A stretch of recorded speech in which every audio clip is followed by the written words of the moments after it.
leo tumekutana na askari wote kwa ajili ya maandalizi yetu ya mwisho kwa ajili ya kufanikisha swala la ulinzi katika uchaguzi huu mkuu. Askari wana hamasa, askari wana morali na wako tayari kutekeleza jukumu hili ili kuhakikishia wananchi wa mkoa wa Kusini Unguja kwamba swala la amani wamelizingatia, swala la utulivu wamezingatia. Kwa hiyo wananchi wajitokeze kwa wingi kupiga kura, kutumia haki yao ya kikatiba ili kuweza kuwachagua viongozi ambao watatutumikia kwa miaka mitano inayofuata ili tuweze kupata maendeleo zaidi.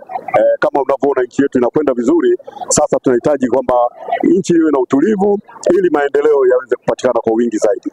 Askari kama mnavyoona wako na morali kubwa na tupo tayari kwa ajili ya kutekeleza jukumu hili la nchi. Swala la utulivu siku ya uchaguzi limezingatiwa sana. Najua kuna watu wanaongea kwamba kuna kuandamana. Mimi nawaambia maandamano hakuna, na askari wapo tayari kukabili mtu yeyote ambaye atajichanganya akaandamana. Lakini tunaamini kwamba hakutakuwa na maandamano kutokana na taarifa tunazozipata, ila sisi tumekaa tayari kukabiliana na hiyo hali. Mtu yeyote asije akajichanganya akaenda kuandamana.